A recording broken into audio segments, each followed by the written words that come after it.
Now I count to 3. Okay. Welcome from the Robert Schuman Center at the European University Institute. I am Veronica Angel. It's November 11th, almost a week after the presidential elections took place in the United States. Donald Trump, the Republican candidate, won those November 5th elections decisively. He won the popular vote by at least 3.5 million votes. The numbers are still fluctuating.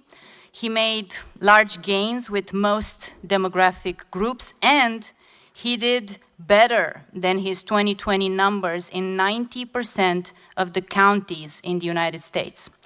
The world is now bracing not only for Trump's presidency, but for Trump's America.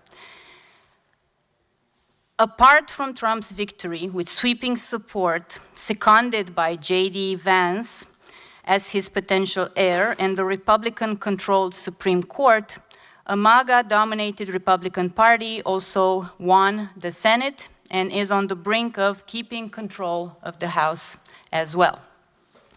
What determined this outcome, and where does politics in America go from here? In the first part of today's talk, we will focus on US domestic politics with Elizabeth Hogue from the EUI and Chapel Hill in the formerly swing state of North Carolina. John Shields, who's joining us online from Claremont McKenna College from the Blue California Republic, now seeking to perhaps transfer to Canada, and Desmond King from neutral Oxford. In the second half, we will focus on US foreign policy as it might be transformed or continued by a Trump presidency with Hillary Apple, also from Claremont McKenna College in California, and our own Eric Jones. So Elizabeth, let's start with you. How does Trump's America look like? And when we notice so little variation, right? We've all been looking at these numbers. We've noticed so little variation in the direction of attitudinal change. Are we right to infer that there is an overarching cause that is driving all these changes? Or is there a multitude of factors that have led this to an over-determined outcome? Thank you, Veronica. And there's both an overarching cause and there are some undergirdings that are multi-source, multi-dimensional. So what I want to do is, you mentioned it yourself, this was a close election in terms of actual outcome, but it produces a very clear political mandate for former President Donald Trump, soon to be new president, with an election that is amplified into authoritative power within a very clear and harsh America's winner-take-all political system. So as Veronica was saying, very likely there will be a trifecta, so control by the Republican Party of the three sources of power, both the House, the Senate, and of course the presidency. So my plan is to review in quick pace some structural undergirdings and then move on to suggest a long-term view on party political competition in America. I'm going to be using, this doesn't seem to work. We'll use thank you. I'm going to be using, yeah, that's perfect. I'm going to be using two chief sources of information, the CNN exit polls, which are really excellent, and some vignettes out of our own research. So let me start with these key social divides and quickly recap them. Most of you are aware of them. First is the gender gap, about 11% on Harris, not as dramatic as pundits had predicted, in part because a majority of white women ended up voting for Trump, though in smaller numbers, smaller proportions than white men. The diploma gap, and I think John will be talking about that more, is greater. There's a 13% difference on Harris, 14% on Trump. And it's actually much larger when you look at the white voters, which are still about 71% of the American electorate. So it's the largest group by far, where the gap is 20% on Harris between graduates and those without a graduate degree, so high school or less. But most interesting perhaps is the ethnicity gap. CNN calls it race, which is actually looking into the future. It's really ethnicity. And I simplify it here with the red and the blue boxes. If you simplify it like that, the gap is 25% on Harris. That is, 66% of white voters voted for Trump. Sorry, 66% of non-white voters voted for Harris. Let me get that straight. 41% of white voters voted for Harris. And it's almost, of course, the mirror image for Trump. Increasingly, though, and this is what I want to flag, and I think Des will have more to say about this, this ethnicity gap is becoming a race gap, narrowed down to a race gap. So clearly, the black population, about 10% now of the American electorate, is heavily biased towards the Democratic candidate, Harris, but that is no longer so clear for the other ethnic groups. On to two trends that I want to flag. Again, further using CNN exit polls, they've been doing this very large scale, very careful. They also complement their polls. Exit polls is actually a misnomer. They complement their polls with extensive interviews with both those who early voters and on-the-day voters. As several of you probably know, in this particular election, about half of the electorate voted early. Right, so, but they have that covered. They've been doing this since 2016, so we can have a nice trend here. Here's perhaps the most dramatic, the intersection of gender and education that has been driving a wedge between college-educated women on the one hand and non-college-educated men, and particularly non-college-educated white men on the other hand. The gap is 28% in 2024. That is the 16 plus 40 divided by 2. Right?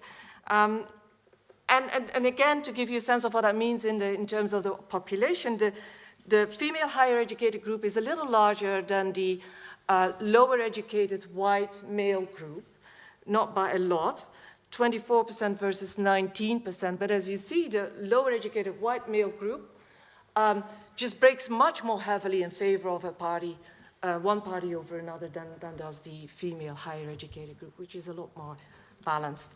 Trend two is, I call it partial ethnic de-alignment. Traditionally, that is at least since the 1960s, ethnic minorities have aligned heavily with the Democratic Party. That is eroding. And in this election in particular, we see for the first time a swap. And the swap is there among Latino men who, in quite sizable numbers, turn towards Trump, turns to the Republican candidate, but also downstream turn towards Republican candidates for other positions as well. And that is, again, in terms of the society, about 6% of the electorate. So it's not a large group, but the de-alignment, the kind of decreasing advantage, natural advantage for the Democratic Party, is narrowing across the board, with the blacks actually lagging, so to speak. But even there, you see a narrowing. Interestingly, and that's why I left the white men and white women there, actually the Republican bias among the white population is narrowing as well. That's why I call it an ethnic de-alignment. It goes both ways, which is very interesting, and I think, again, Des, you probably will pick up on that. Now, I want to move on for the remainder of my time, say something about the long view. We could talk about the issues that were driving it. We could talk about the brilliant moves, tactical moves by this side or the mistakes by the other. I'm not going to do that. I'm going to look kind of beyond that or underneath it.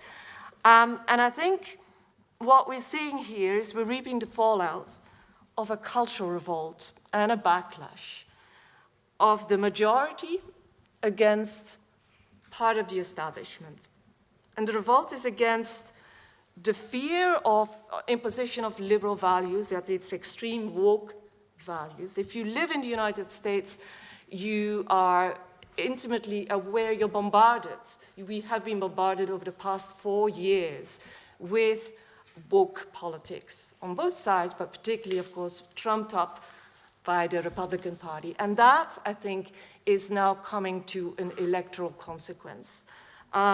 So imposition of liberal values, to finish my sentence here, by a liberal elite housed in universities, media, and the entertainment industry. That's how it is understood by those people who revolted against it. I want to just refer to Fareed Zakaria, who wrote in the Washington Post on Friday that perhaps the Democrats' greatest error was to allow, and I quote, the dominance of identity politics on the left, which made Democrats push for all kinds of diversity, equity, and inclusion policies that largely came out of the urban academic bubble but alienated many mainstream voters. Not sure I entirely subscribe to that, but I think he's got a major point. And then he continues, the entire focus on identity has morphed into something deeply illiberal, judging people by the color of their skin rather than the content of their character. He gives the example, others have pointed it out recently, the term Latinx, which is meant to be inclusive, is actually a term that is rejected by the majority of the Latino population. So there is that disconnect between some of the discourse that has taken root in our world, so to speak, and how this is experienced outside in society. This is strong stuff. It's uncomfortable stuff, I'm aware of it. So let's take a detached look, a hard look at this, using some data, and I'm showing 2 more slides, some vignettes from our own research in Transnational to give this some empirical depth. The first looks through the eyes of Trump's core supporters in North Carolina. Veronica kindly reminded me, formerly a swing state. This is the white evangelical right. The white evangelical right in the United States today is a fairly small group and shrinking fast. In 2022, it was about 13.5%, 30.6% to be precise. But in North Carolina, it is, as of today, 36%. So it is much larger. And it's been the loyal organizational and motivational base for the Trump movement in North Carolina, and whereby the pastors of evangelical churches are the most perhaps trusted opinion leaders very often. So in 2021, Gary, Stephanie Shady, a grad student, and I decided to survey those pastors. So about half a year after the January 6 events, and we asked them to what extent they felt their moral values were threatened. They all said a great deal, but more interestingly, then we asked them by whom.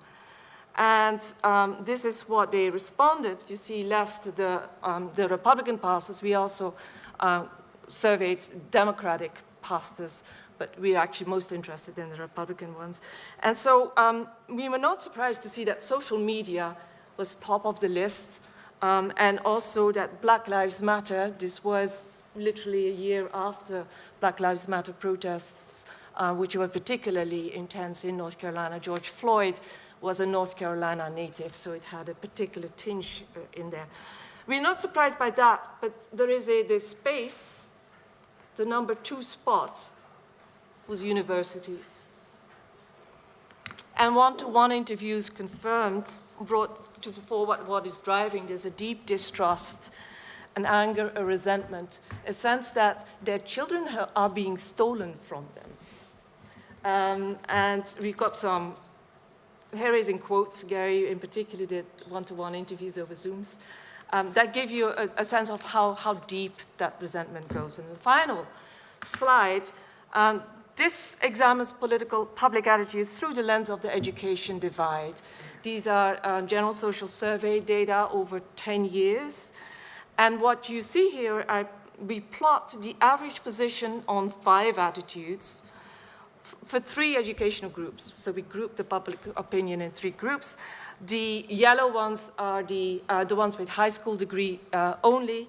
Then you have the green ones, which are the graduates, the college educated, in fields that do tend to focus on things and processes. So think of engineering, think of commerce, think of IT.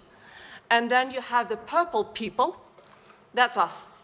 You know, it's the social scientists, it's the arts people, it's the humanities, right?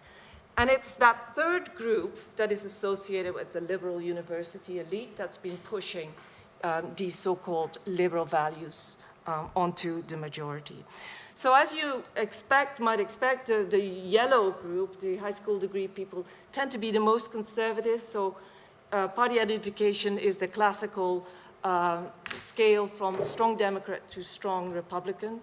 Redistribution runs, and race discrimination, gay marriage run the other way, from conservative to liberal. So that's how you have to read it. But I want to flag two things. One is the wide divergence among college educated. That is between the greens and the purples. Right, often wider than between the high schoolers and the graduates and the college educated. So the diploma divide, and I know John will pick up on this, is definitely there, but that's not the end of the story. It's a divide among the graduate students, which graduates educated, which I think partly explains the effectiveness of the campaign against liberal values. And then second, the purple group, I've got the numbers here at the bottom, 15, 20%, is small. I mean, I arranged them there because it depends a bit on where you draw the line, but it's clearly a minority. And in a harsh majoritarian system in the United States, standing on your principles leaves you stranded in the political wilderness. I just have two small observations and then I really finish, I promise. Having said all this, made the point of the cultural revolt against cultural liberal values, I want to qualify this in two ways, or points of information. One is, this is happening against the backdrop of a remarkable progressive trend in the United States towards stronger liberal rights. You saw this in this election, that many people did split ticket voting. Struck down harsh abortion policies, were in favor of the minimum wage, including in red states. But I give you just one example on gay marriage, which you have here, went back deep in the data set, which is a long data set. In 1988, 72% of respondents disapproved of gay marriage. In 2008, that was 47.8%. In 2022, that was 19.6%. That is also happening in the United States. And then the last point is, there's an interesting asymmetry happening in the populist anti-establishment revolt. It's been successful, or is being successful, in fighting the elite that is responsible for what is perceived as an insupportable cultural gap. But it's been unsuccessful, or unwilling, difficult to tell, in fighting the elite responsible for a widening economic gap, a gap in economic insecurity and economic inequality as a result of the major socioeconomic transformations that the American society, but our societies as well, are going through. So it's interesting that you have this partial revolt, but undergirding this, and I think it's a topic for debate, is perhaps something even more profound, and it is the economic transformation that our societies are subjected to. Thank you. Okay. But Elizabeth, the purple people might be a small number, but they're so numerous in this room. So perhaps this has something to do with how the Democrats have created a fight-back strategy where even if Trump's America really looks very predictable from 2016 to 2020 to 2024, they really believed that there are enough mitigating factors there related to Trump's character or to some advances made in the US economy that did not in the end have affected the right time for everyone to believe that there is a way forward.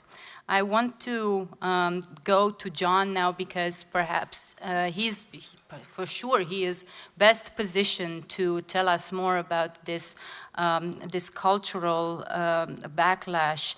John, to write your 2020 excellent book, Trump's Democrats, you and your co-author lived in communities that flipped from Democrat to Trump Republican in 2016, and remain so in 2020. I checked, they're still voting for Trump in even more numerous numbers if possible.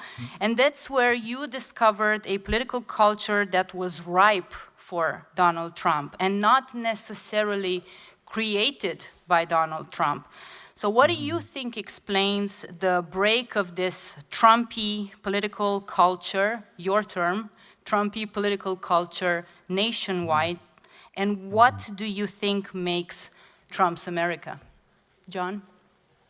Well, first, thanks for having me. It's a pleasure to be here, if only virtually.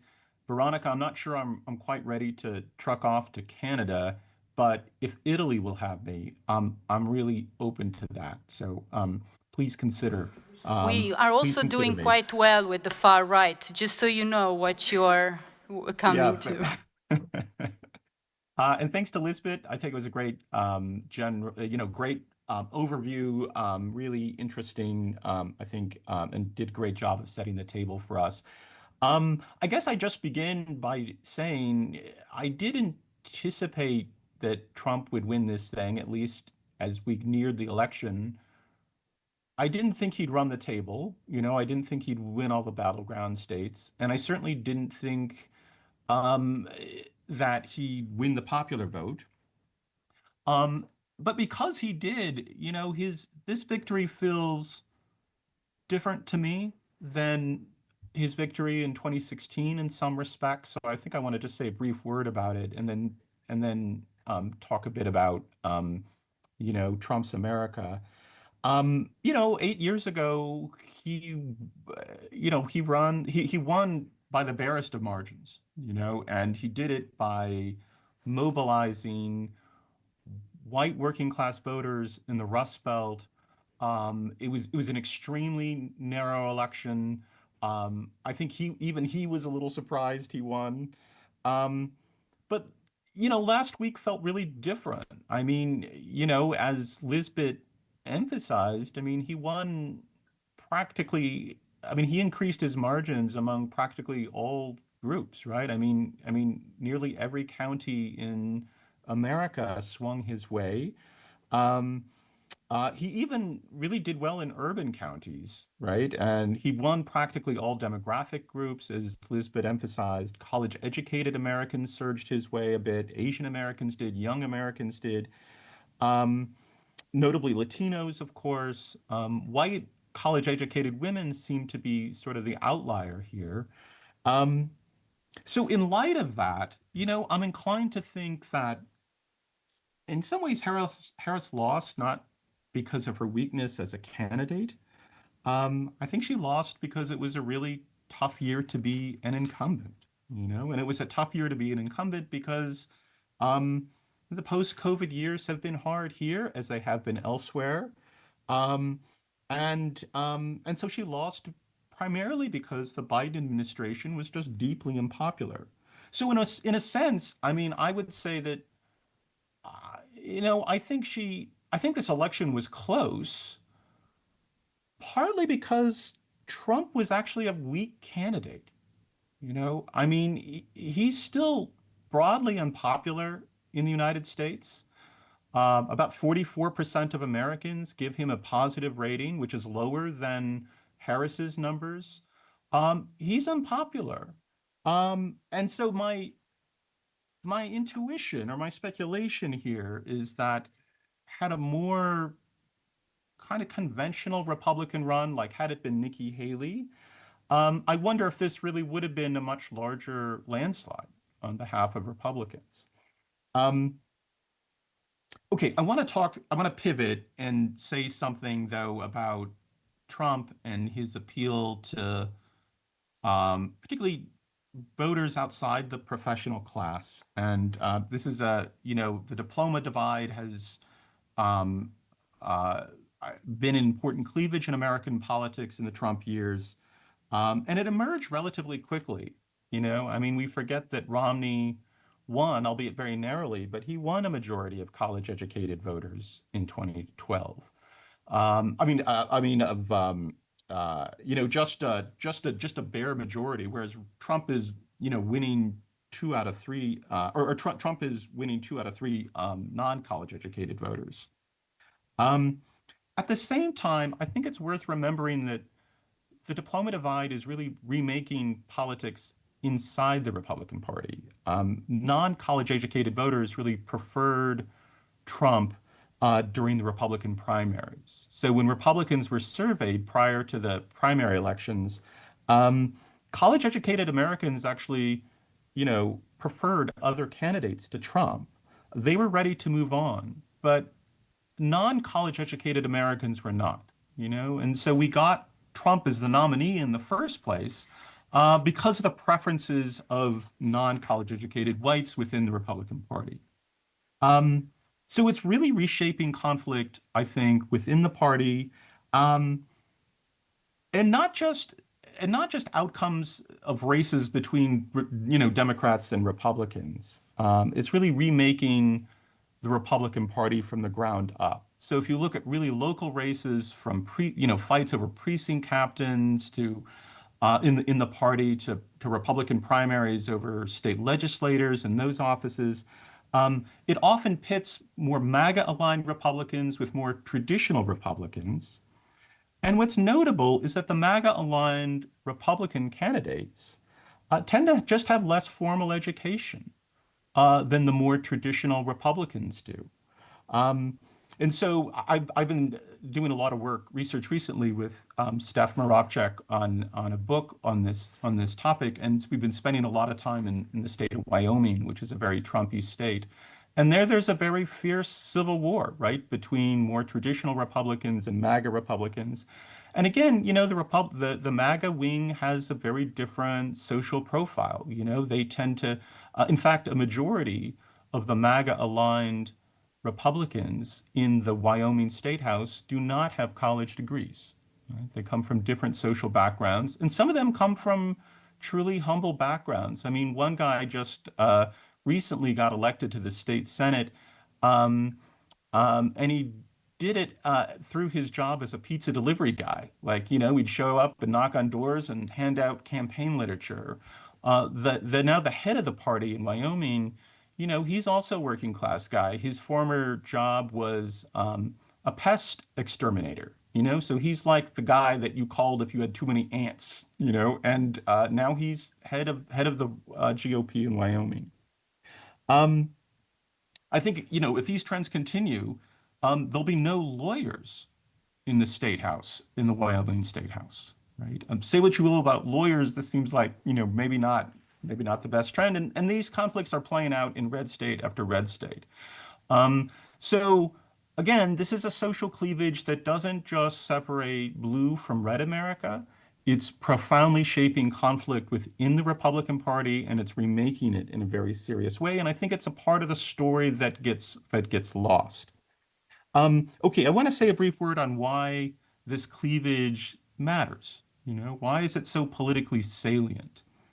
And why has Trump really expanded it and exploited it? Why was he so good at it? I think if we want to think about class-based social identities in the United States and elsewhere, I think it's important not to reduce class to income or wealth. Class in America is as much about culture as it is about economics. It shapes our manners, our aesthetics, our morals, and the professional managerial class, I think, is distinct from the broadly middle class Americans and working class Americans. And they're culturally distinct. And I think these worlds have been drifting apart for a long time.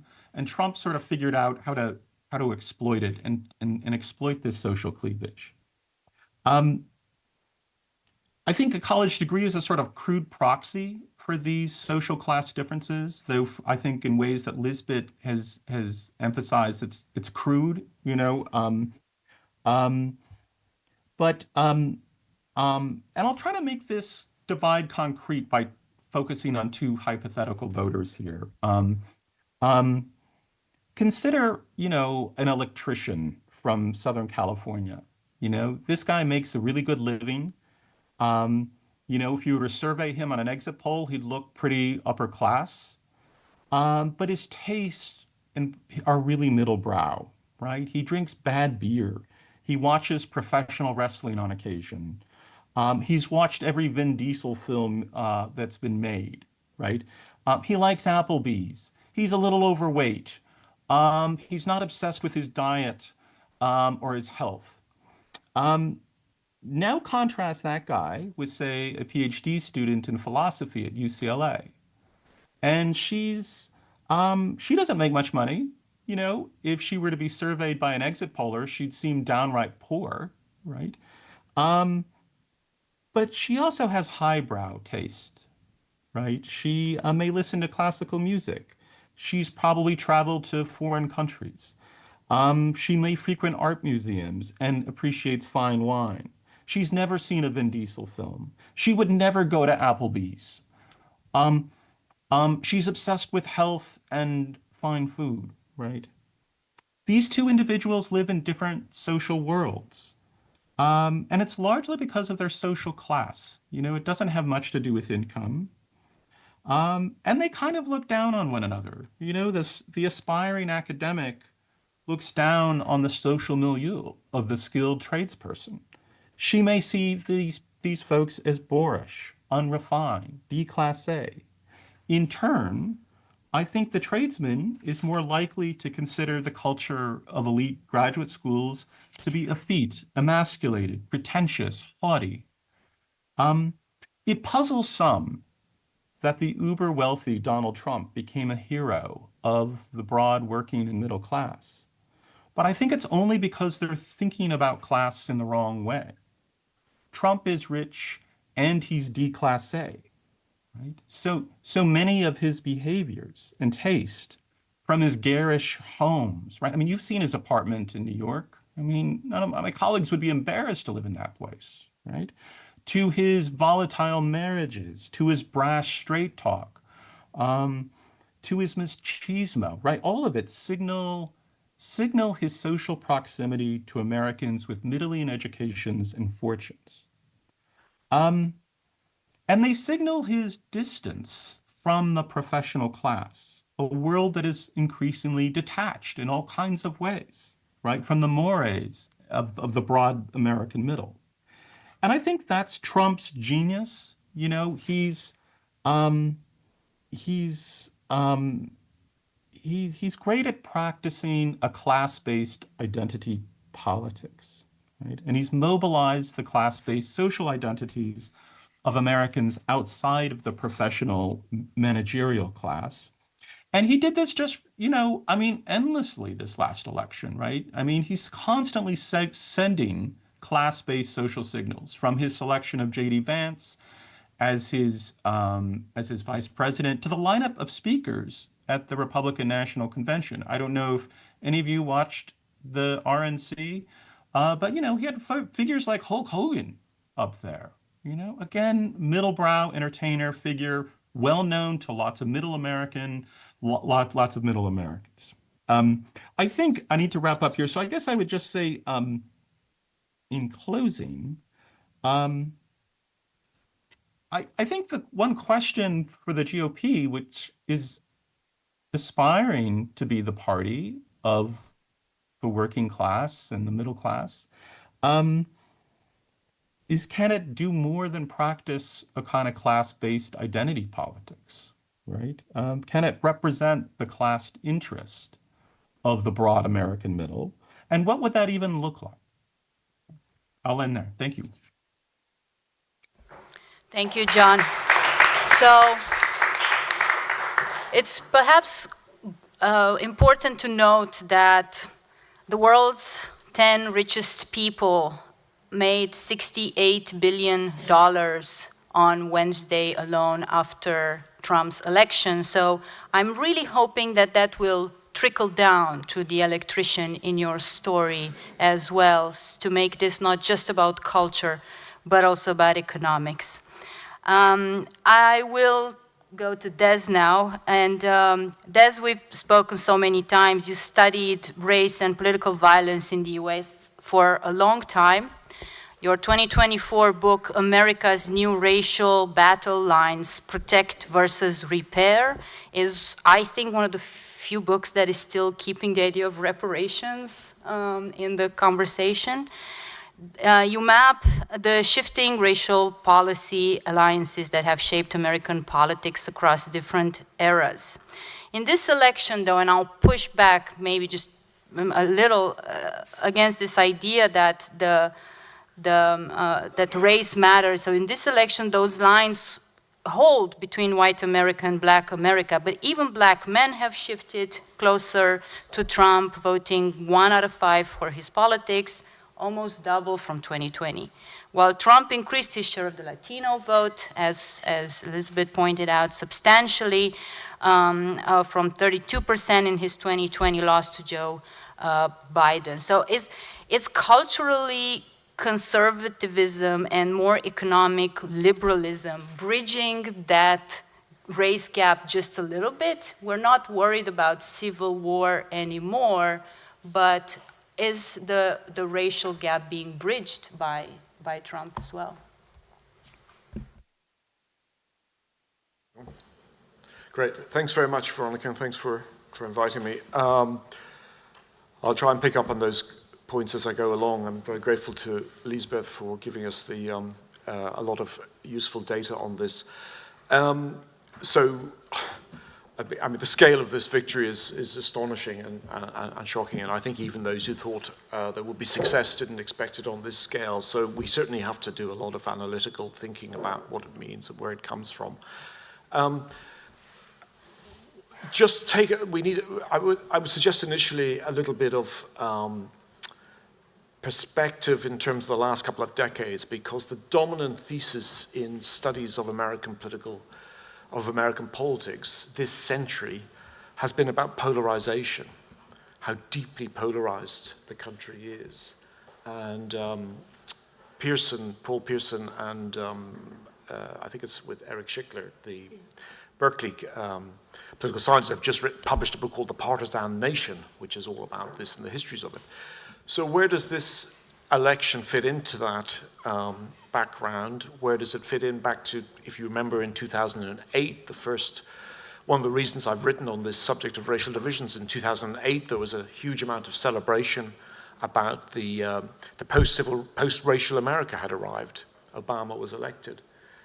Everything was changing. Within months of him being elected, the Tea Party formed, which is an almost exclusively white movement against his policies, and somebody called Donald Trump emerged in New York and started the birther movement, specifically targeted on the identity of that president. Within a couple of years, really very quickly, we had a lot of racial animus and no talk about post-racial America. So I'm inclined to take that sort of long-term view, and I'll try and fill out why, to say that this is not the huge transformation. There are important voting trends in this case, as Lisbeth and John have just been talking about, but I don't think that necessarily shifts everything as much as we might think. So, first of all, this was, as the data shows, and the key question, which has been most successful in predicting elections since 1980, is how do you think the economy? Do you think the country's going in the right or the wrong direction? And on the Sunday, the 3rd of November, 74% responded saying it's going in the wrong direction. And that's been the strongest predictor for voting against an incumbent in some time. So I think just seeing that the day before, because I certainly saw momentum for Trump developing in the last couple of weeks, but before then I wasn't as convinced, but it was there. Within that, two things. One, it seems to me this is very much a white American's success. 71% of the electorate were white, and that's quite important because we see so many headlines about, the end of white dominance in America, or majority demographically, but actually it was, it's still in terms of voters significant. There's certainly massive shifts going on. And within that, the big change, and the one that everybody's highlighted, I think quite fairly and rightly, is this shift in Latino men. Dramatic shift in Latino-dominated counties and in men from the Democratic Party to the Republican Party. Now, again, taking a historical perspective, would want to say to some extent this has got to do with a very traditional process in America whereby immigrants wish to become white and work on the basis of, they recognize how power operates in the society and move towards whiteness. This may be challenged fairly. People want to say, look at the economic issues, that's what was driving them, and that's a sufficient explanation. But I think that's still a factor. And Jason Casellas, who's been writing about this at Houston and has a book just out on this trend, he's seen this trend coming for some time. And he certainly puts it down to conservatism amongst Latinos, more economically conservative and possibly religious conservative, so that the Republicans is a natural home for them. And a couple of decades ago, the Bush team put a big push into attracting Latino votes and did quite well. They haven't done as spectacularly well as this, but it's happened before. So there is a trend there that matters. So I'm certainly just sitting here saying it makes sense to see this purely as a racial election. There's a lot of other things going on, but the racial dimension of it, I think, is extremely important. And we will have another George Floyd. We will have another Brown in Ferguson. These things don't go away. That repair agenda persists, but I'll come back to that in a second.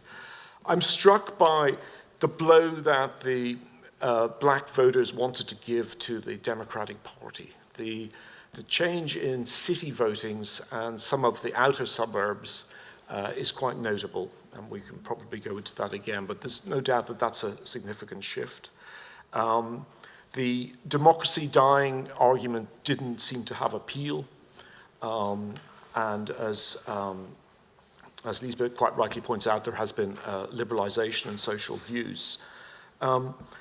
I think the informational context of this election is really important, and the social media. And one of the few things I said, which I think I got right about Trump in 2016, was that he knew how to use the social media in a way his opponents did not know then and haven't really necessarily learned.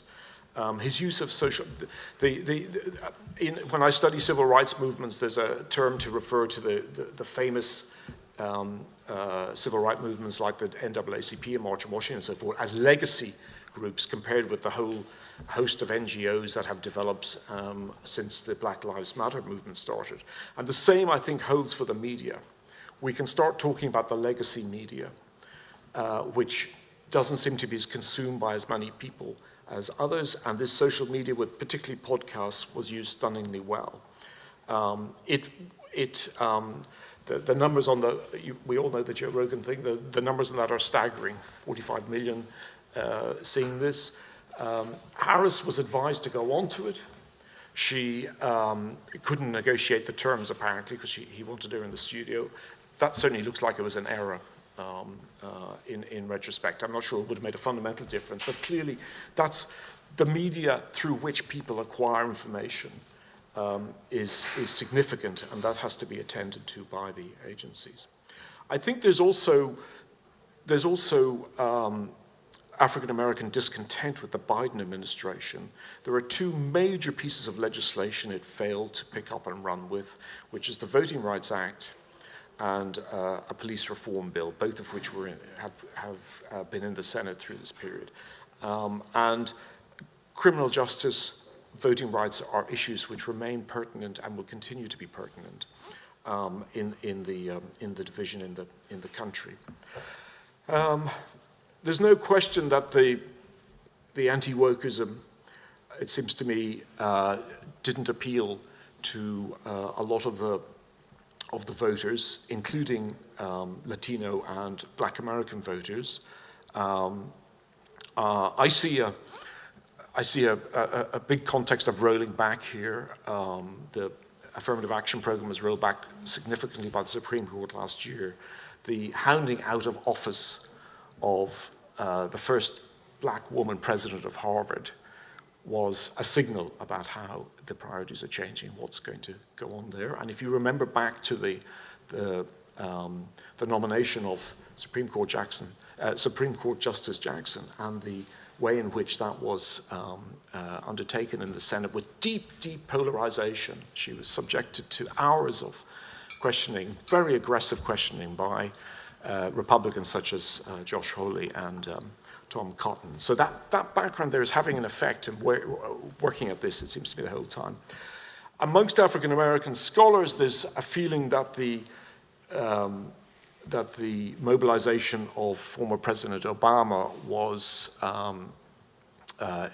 damaging because he came across basically as scolding black men and telling them they should be voting for this white woman. And I don't know, we can't measure the effect of that, but it didn't seem to be at all popular, which stretches back to the whole issue of respectability politics and the price of the ticket, as James Baldwin called it, and Fred Harris more recently on that basis. So those are sorts of issues going on there that are important. In addition to social media, I want to actually pick up on, I'll refer back to something Veronica said, which I wanted to bring in, which is the role of money and the superb role of Musk in coming in and shaking this election so forcefully, I think, to help Trump in a couple of ways. The FEC, the Federal Election Commission, quite discreetly deregulated its rules in March, allowing for much closer contact between PACs and candidates, the so-called way in which dark money gets into elections. And that's something he took full advantage of, and as you know, used his social media X to promote very strong pro-Trump messages and to pay for thousands and thousands and thousands, tens of thousands of campaigners, particularly in the swing states. So very strategic, well-organized process, but a way in which money allows in the US system. And I think the benefits for the billionaire class is something we want to deal with as we go on. Two very quick points, just to build on what John said about the Republicans. I think it's worth emphasizing that they've only had a popular vote success 3 times in the last couple of decades. So 1988, the first Bush, 2004, Bush 2 in his second term, and this year. And so much discussion was about the likelihood of failing to get the popular vote. We sort of have to really absorb that and recognize it. And it sends a signal to the Republicans about aligning themselves with Trump, seems to me, and it says that was a good move and they're going to carry on that basis. Last point is about the deep state and the so-called deep state and what's going to happen in the bureaucratic section, the executive. There is really going to be no accountability, checks and balances. We have a Supreme Court and the 3 branches are all there. So how that bureaucracy is going to be changed and politicized in dramatic ways, and we know who's going to be in charge of a department running it. It's, Elon Musk. There he is again. I'll stop there. Thank you.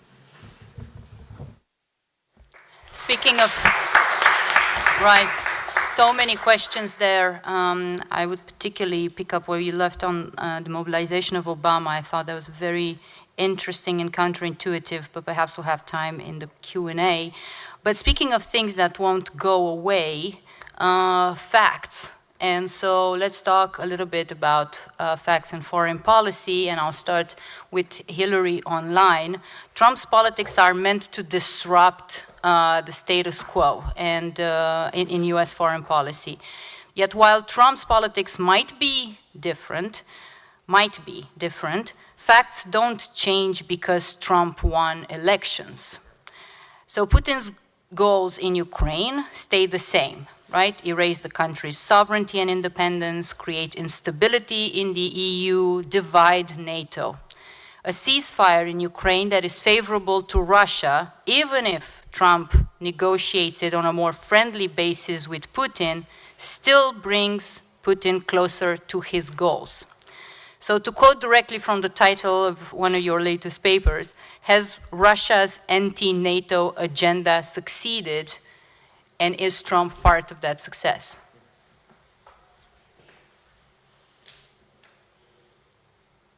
Thank you. Thank you for those questions, Veronica, and thank you for the invitation to participate on this panel. The question of foreign policy as a result of the U.S. elections is certainly one that, is really very uncertain right now, despite the fact that there are facts on the ground that constrain quite a bit what Trump can accomplish.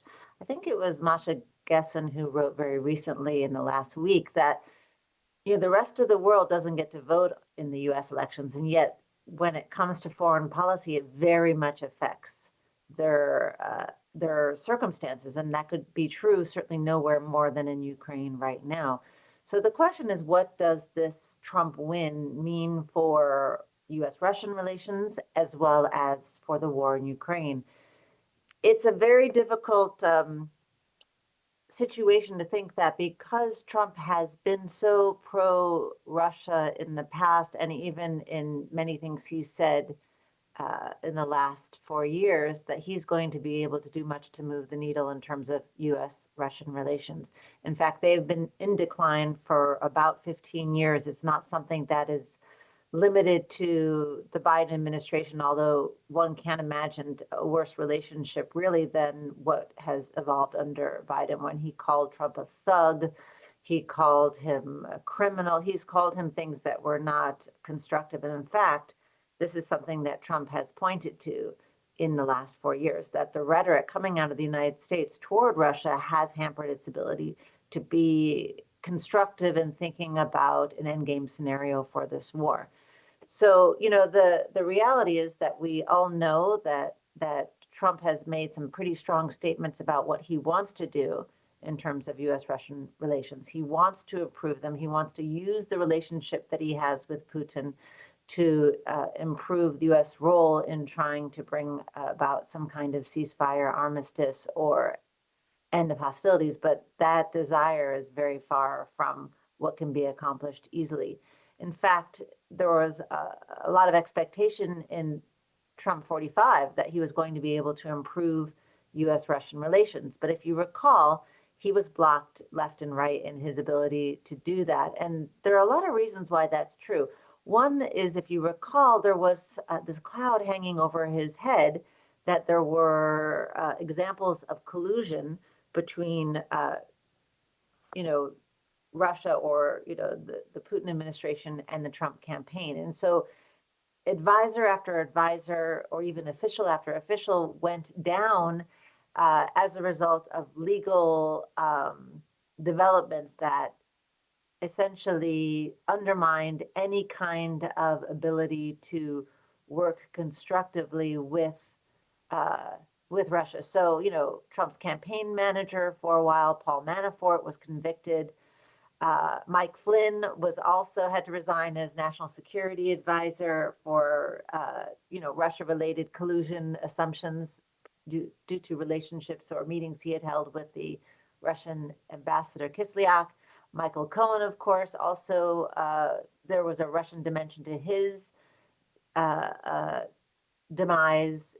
George Papadopoulos, Roger Stone. There were so many examples that really undermined his ability to work with Russia because there was a legal system in place that kept calling into question his commitment to U.S. interests. Now, I actually, with the passage of time, find that to be a less persuasive story than I might have in real time. But the reality is that these were constraints on his ability to develop a better relationship with Russia. And in fact, Putin was very frustrated by the end of that term with what he was able to accomplish in terms of his own interests. Now, some of the things that the United States in terms of foreign policy was achieving that advanced Russian interests were not directly intended to serve Russia's goals. And that would be the, I think, very, obvious example of what the U.S. President did in terms of undermining confidence in the future of the NATO alliance. So the argument that the United States was going to consider withdrawing from NATO, certainly if the Europeans did not increase their spending in terms of 3% of GDP toward defense spending, then they would not be able to rely on the Article 5 guarantees, these kinds of threats did lead to an increase in military spending, but not nearly at the level that Trump had hoped for. This anti-NATO rhetoric, or this sort of dismissal of the value of NATO, worked very much to Putin's interests, even if it was not necessarily intended to be doing the bidding of Putin. That was the kind of rhetoric at the time, but it's certainly not the case. I think, to the best of our knowledge, a lot of these kinds of, the Mueller report did not suggest that really there was the collusion that everyone assumed was motivating those interests. I do think it was probably a more complex story than that. Nonetheless, one of the biggest concerns of Putin was the strength of the NATO alliance, and if anything, the position of the United States to be weakening alliances both in the Pacific as well as in Europe worked to Putin's advantage.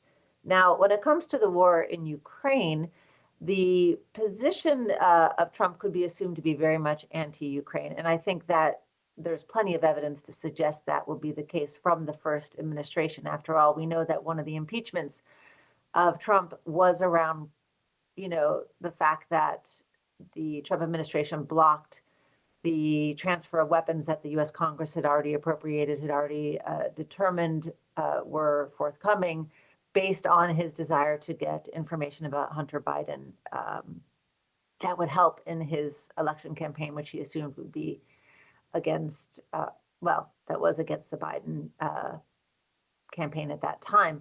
So there was clearly reasons to think that he had a bad relationship with Zelensky. Zelensky has worked very hard in the last couple of years not to alienate Trump. I don't know that there's any success in that. But I would say that the kinds of promises that Trump has made, not only in the last year, but all through the full-scale invasion war against Ukraine, that he feels that this war didn't have to happen, that if he were president, it wouldn't have happened on his watch, and certainly the promises that if our NATO partners don't pay their fair share, then Putin could do whatever the hell he wants in those countries, and most specifically to the war in Ukraine, that certainly if he were president, if he were elected president again, then he would be able to either end this war in a day or before his inauguration. So those promises make us wonder, what does he have in mind? The most recent plan that was covered in the Wall Street Journal, I think it was on Thursday or Friday, was basically what amounts to an armistice. The idea that there would be a cessation of fighting, and in return, there would be an 800-mile buffer zone between the areas of Ukraine that Russia nominally has annexed, but not de facto annexed, right? It does not control the 4 territories that it has annexed, and it would be able to keep not only eastern Ukraine, but also Crimea.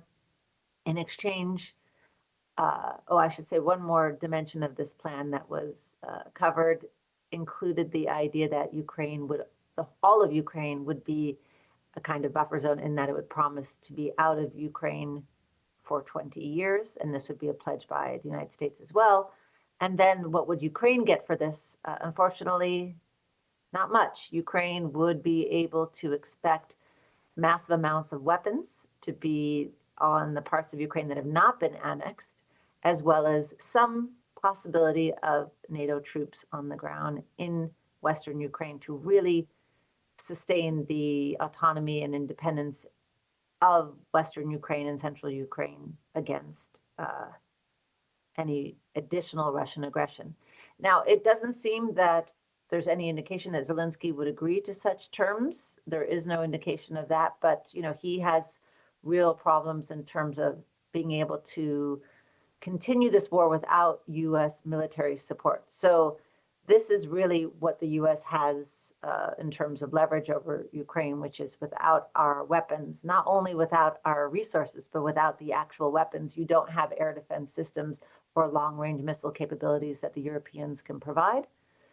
That's one dimension. And then even if the Europeans themselves want to offer those kinds of weapons, they are still produced pretty much in the United States. There's very limited alternatives produced in Europe. And this can also be constrained by contracts that the US could say you can buy these weapons, but you can't give them to Ukraine. So there are real limitations in terms of what can be done without US support for Ukraine defending itself. What does Ukraine get? It has to give up this territory that is extremely politically unpopular after the kinds of losses of human life that have been sustained. But also don't forget that the Ukrainians feel very strongly about not so much giving up the territory in and of itself, but the citizens of Ukraine who are mistreated in those territories. And that makes it very difficult for Ukraine to agree to these terms. Even if Ukraine agreed to these terms, it's not at all clear that this is a sustainable equilibrium for very long. So it would be temporary, and that temporary status may work to Russia's favor the most, right, as Russia tries to rearm and regroup to continue its fight. It's no mystery that it had to borrow troops from North Korea to help liberate territory controlled in the Kursk region, because it also is having shortages in terms of troops to further its interests. So what I, just to conclude for now, I would say that the important asset that Trump has is his unpredictability. It's his asset as well as his liability. So just as much as Americans right now are scared to death what this might mean, a Trump 2.0 without the kinds of checks that could come from either of the other branches of government or from a Republican Party that feels quite beholden to Trump, which was not true to the same extent, certainly in foreign policy in his first term. What would this mean? It's very frightening for Americans today because he's so unpredictable. Well, that is also true in foreign policy, and both, I'm sure, Zelensky and Putin, for that matter, don't really know what they can expect from a second Trump presidency at this point. I'll leave it there. Thank you. Thank you, Hillary. I was thinking that, we might be the purple people who may have wanted something else, but I don't think we don't want Donald Trump to fail, right? This is nobody's interest. So the terms of the agreement that you spelled out would definitely be a failure, and it would only bring NATO closer, I think, to a collision course with Russia. And I wish we had more time to talk about that as well. Luckily, Hillary is going to be at the UI later next year for at least a short bit, so we can pick up that conversation. Speaking of our collaborations, I'll now give the floor to Eric, our last speaker. And Eric, I'm going to take you back a little bit, because when you took the leadership of the Schuman Center 3 years ago, developing a research program on the transatlantic relationship that could better inform decision makers on both sides of the Atlantic was part of your vision for the community. And we've worked on this goal with renewed interest, for sure, since Russia's full-scale invasion, and even more so in the last year, in anticipation of the transatlantic hardships that we would face no matter who was going to win these elections. So we're rolling out surveys in partnership with main foreign policy and security studies associations in Europe. We're setting up partnerships, like an incoming partnership with Claremont McKenna, and continuing previous partnerships with Georgetown and LSE. We are set to brief EU ambassadors in Washington based on UI data at the end of this year. I think our hope is to help, no matter who is in charge of this transatlantic relationship. And we hope to get the necessary attention to do our academic part in decoding this transatlantic mess. So what do you think are the main challenges for the transatlantic relationship under a Trump administration, and where should our research priorities lie in the midterm? Well, first, I want to thank everyone for being here. This has been a terrific panel, and I think it's also shed light that I have not received from social media or newspapers so far. So I think the value added is very clear. I also want to thank you for giving me the last half hour to. I just want to say 5 things really quickly about the transatlantic relationship, and the information sources that I'm going to draw on consist primarily of stuff that have been written from within the Republican Party and by people around Donald Trump. And I think it's important for us to begin reading the material that they create, because trying to distill their insights or worldview from the media that we traditionally consume is probably not going to be the best way to understand where this administration is headed. And the first insight that I want to offer you is that Europe is on the wrong side in the minds of the Republican Party of the elite versus the people competition, right? And I say that I picked up Project 2025, and there's this great quote in here that fits very well with your presentation, Lisbeth. It says, today, nearly every top-tier U.S. university president or Wall Street hedge fund manager has more in common with a socialist European head of state than with the parents at a high school football game in Waco, Texas, right? Now, what this tells you is that being European is not really a good thing. And this is important because for those people who believe that the United States has a natural cultural inclination to favor policy with Europe, the Republican Party doesn't work that way. On the contrary, the Republican Party actually distrusts Europeans as being in bed with the elites, and it distrusts the European Union as being a supranational institution. And indeed, you don't have to go too far down on the same page to find a reference to the European Union as being one of those institutions that we should fear because it advocates policies that have nothing to do with the electorate and that would never survive their handling in Congress. And so we have to be aware of the fact that this is not a favorable administration for Europe in ways that are deeply visceral and that interact with Europe in terms of institutions as well as policies.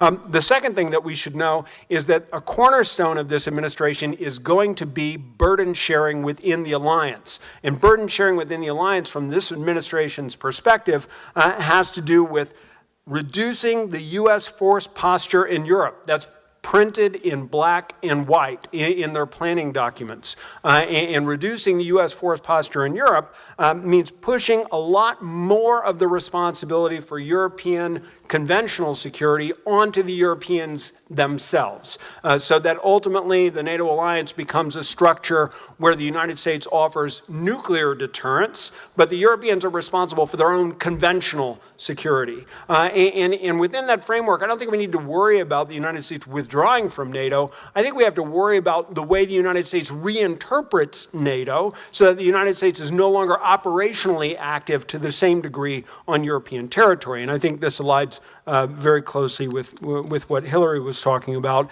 as they try to figure out how to extricate themselves from Ukraine. What you should know in 2025, they actually present 2 different positions on Ukraine, and they consciously juxtapose them. One that says we have to prevent Russia at no matter what cost, and the other that we have to find peace however that may be achieved. And they admit that within the Republican Party, this is an open debate that is yet to be resolved. So I don't think that there's really a clear position on Ukraine, despite the fact that we imagine there might be. The third point that I would make is that the Trump administration will want to rebalance its economic relations with Europe. Now, rebalancing the economic relations with Europe involves both trade and regulation. And there's a lot of attention being paid by economic advisors in the Trump orbit to the huge current account surplus generated by the European Union, so about $126 billion in Q2 of 2024, and what they interpret this to mean in terms of Europe's abuse of its access to American markets. So they want to find a way to raise tariffs to reduce that current account surplus, and particularly the bilateral deficit, which they identify as second only to China. They view that as unfair European competition, and they're looking for ways to get around that. They also don't like European regulation. So if you're interested in the Brussels effect, that actually gets more treatment in Project 2025 than anything having to do with NATO. There's like a whole page just on data privacy protection, and the argument is very clear. They want to get the European Union out of the regulation of American platforms in American high-tech industries, even if they're appreciative of the possibility that Europe might be a good force for the good in terms of competition policy, or what we call antitrust in the United States. They're not enthusiastic about all of these regulations. They view them as hypocritical, as intrusive, and they need to go away.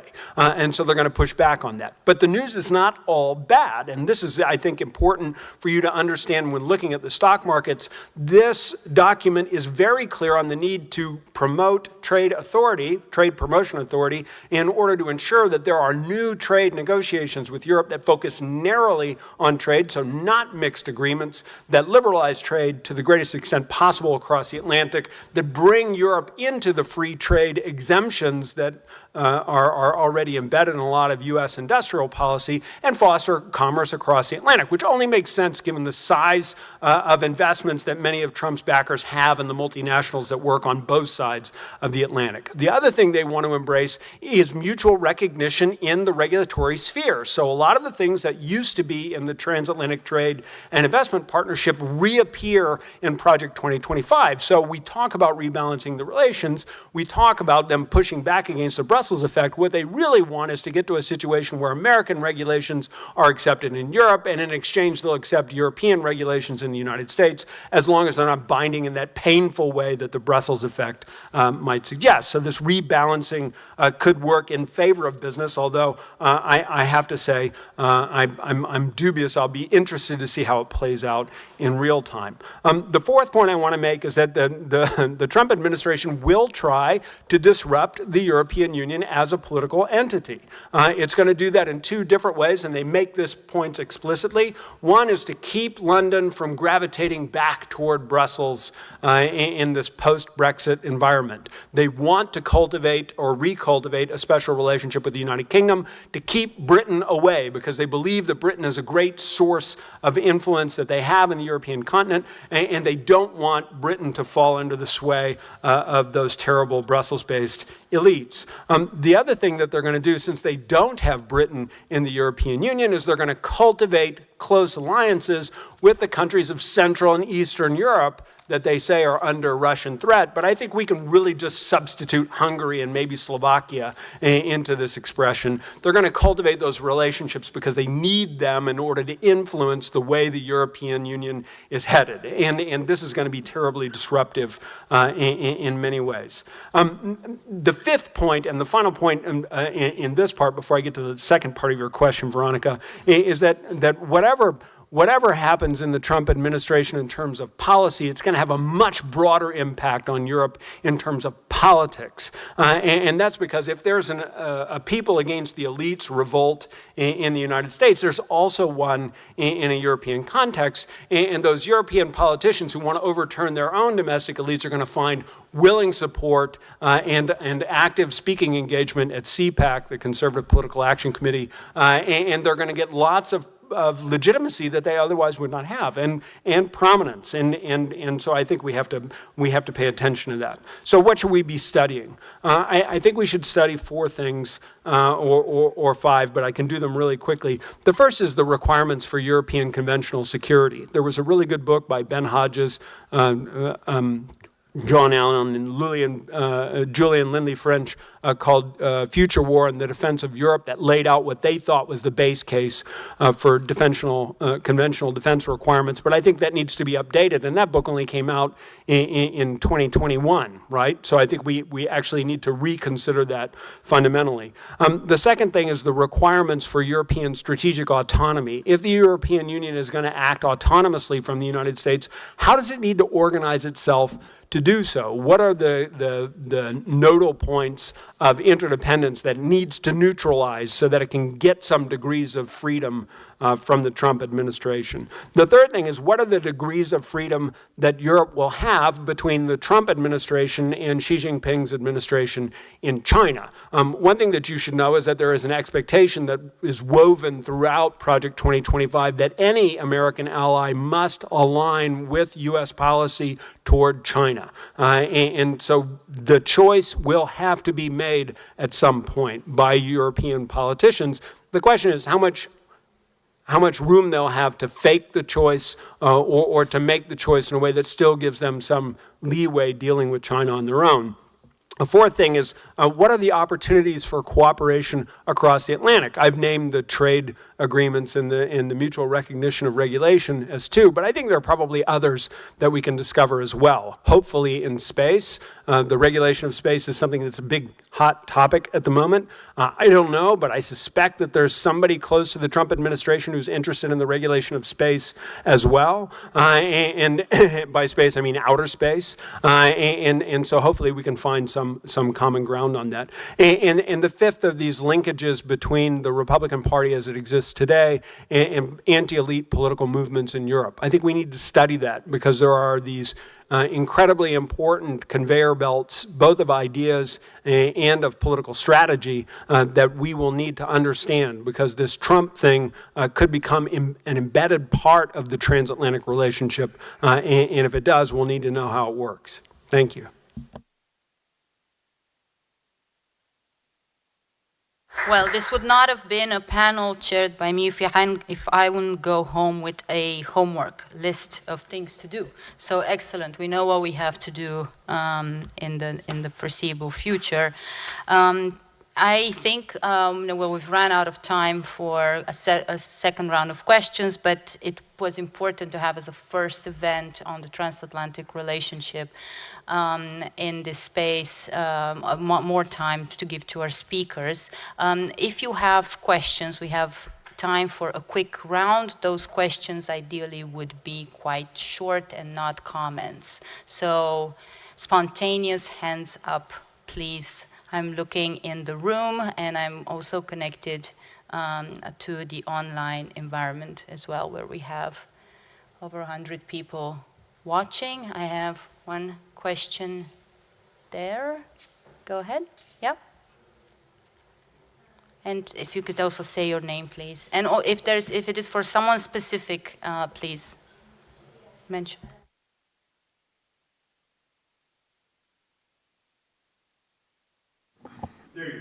Okay. Małgorzata Zacharaszymańska, 𝘯𝘰𝘮𝘹𝘵 fellow here. I just want to ask you about this gender gap. How do you see this gap in terms of the conflict? Because you haven't mentioned, the gender of the candidates, and I suspect that this had an impact on preferences. Thank you. I think that it would be, we should collect. Okay, so for this one, maybe Lisbeth and John, because I'm sure there's a situation of a gender imbalance there in the Conservative Party as well. Jonathan?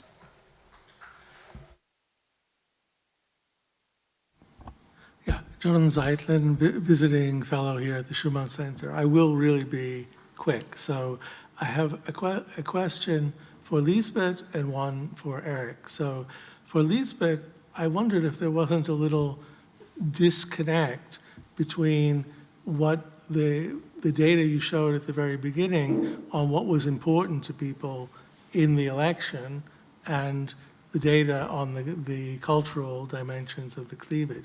So how does the fact that 80% of people who said the economy was the most important issue voted for Trump fit with that picture? And for Eric, the question is, you focused on the 2025 project. During the election, Trump distanced himself from that project, surely somewhat tactically, but the question is, how much can we rely on that as a guide to Republican thinking? And I particularly wondered whether the trade protectionist close to Trump would be interested in a revival of the TTIP that you talked about.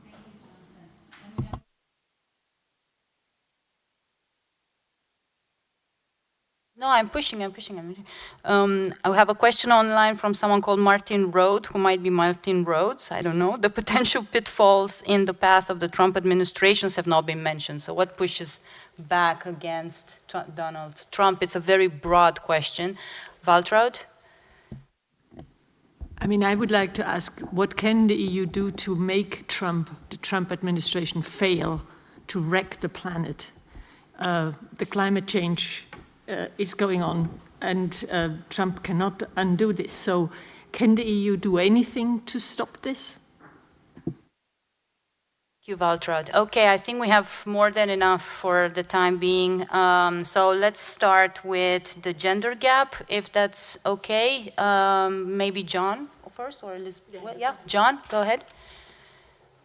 Yeah, I mean, I think that the gender matters. The question is, you know, what are we trying to explain exactly, and in what ways? I don't think it shaped the winner of the election. You know, I mean, I think if you would have inverted the ticket and it was Walz-Harris, the outcome would have been broadly similar. I mean, I have lots of reasons for coming to that conclusion. I'm happy to elaborate if others are interested. But I do think gender, clearly there's a gap, and it's, you know, it does affect voting behavior.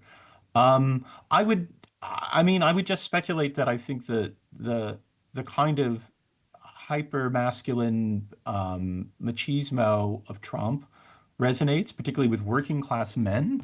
And it's particularly alienating to college-educated women who find it, really off-putting. So I think that has a lot to do with it. Although, I mean, the more it's interesting that the gender gap is everywhere. And so the complication with it too is trying to, you know, if I point to particular things about the American story, there's a kind of question about why it's so universal. And interestingly, it used to be different, right? 75 years ago, women preferred more conservative parties and men more liberal ones. And so there's clearly some broader story here. And I don't know the answer to it.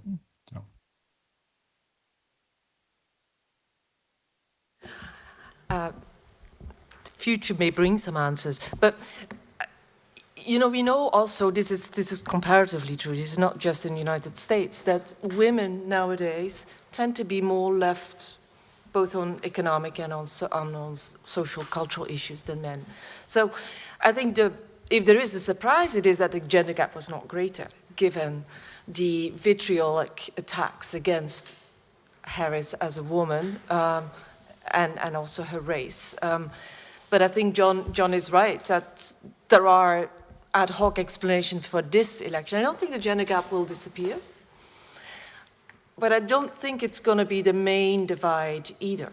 And it won't be the one that necessarily is going to decide future elections. But I think it's part with the, Des want to pick up on that. Yeah. I mean, I would just note that white women voted a majority for Trump, so this includes a lot of evangelical Protestants who we didn't get into that dimension at all. It also includes women who clearly voted.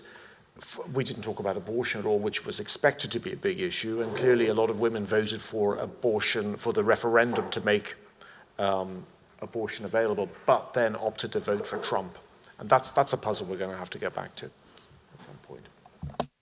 Just a quick follow-up. I do think Trump did a good job of sort of neutralizing that. That was his weakest issue. And I think he and Vance, just generally did a good job of neutralizing that as much as they could. Thanks. Order in the panel. Elizabeth, perhaps connecting to Jonathan's question as well. I don't think. Okay, that didn't work. You got to have a strong thumb. Okay, I don't think it's so much a matter of a disconnect between the issues that are important and what I sketched out in terms of the cultural divide. All of the above were at work at different layers of complexity. So yes, the economy was an issue. Yes, abortion was an issue. It was not the dominant issue that some of us thought it would be, but it was certainly there among subgroups. Yes, democracy was an issue, was actually the dominant issue according to what democratic voters said. And the fourth issue, which is really important, which has a stronger connection with the cultural divide, is immigration. But I think what I was trying to sketch is undergirding this is something much more durable, latent, cumulative, something that will stretch beyond this election, and that is that deep resentment, distrust that has cultural roots. And then what I was adding towards the end is underneath that, and what actually fuels a lot of that anger is actually economic. Somehow the Democrats didn't get that message through. Somehow the Republicans got the advantage of it.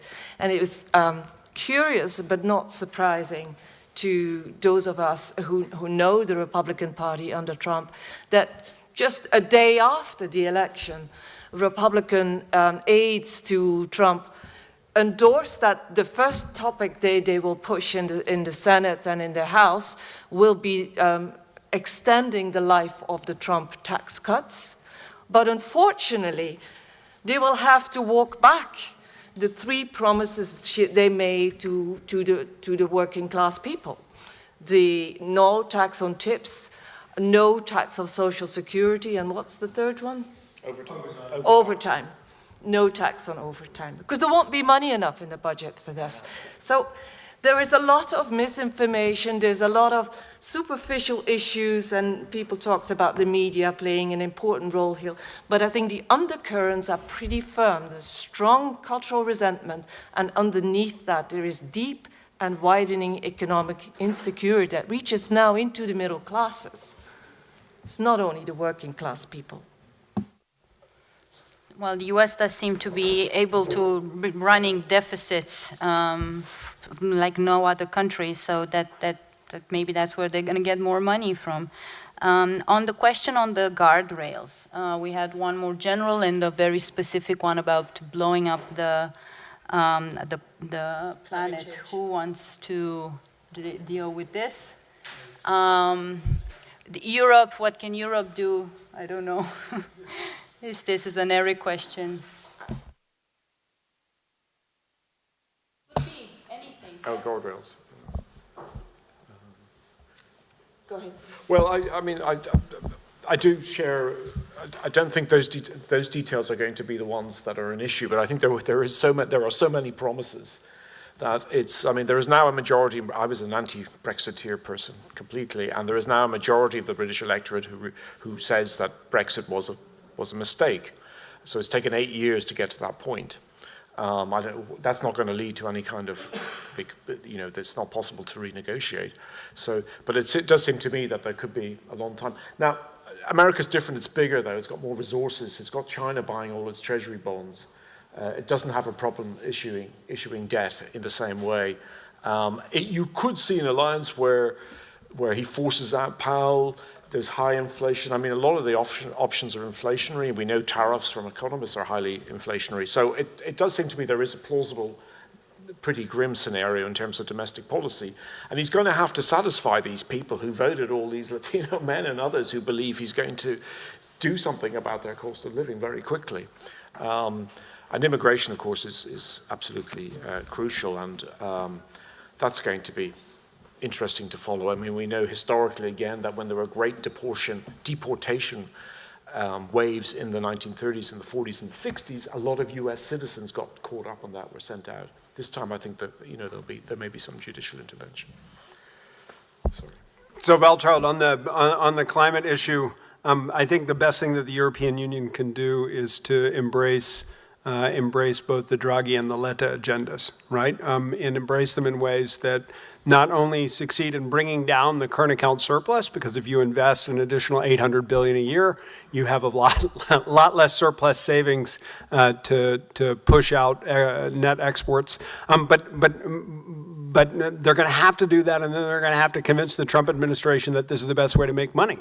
And I think they can do that. And as policy agendas go, it's about as hopeful is about as hopeful as I can get.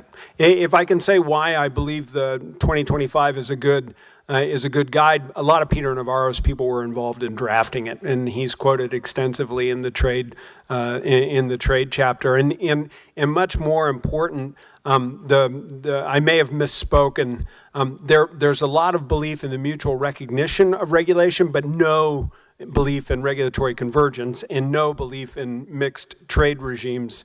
So we're not going to see TTIP again. We're going to see a very narrow free trade area and then some mutual recognition. But all the regulatory convergence that was in TTIP, that's gone. Thank you all. You want to? I think that's it. No, let's just finish. Oops. Okay, good. Thank you all for joining. Perhaps the silence on climate change also indicates that there's no good answer on how to solve that based on what the EU can do alone. Thank you all for joining, particularly to our speakers who have woken up in California rather early. And thank you all for being here in person as well. This is only a first event out of many more to come. So have a good evening and stay strong no matter what you hear on the news.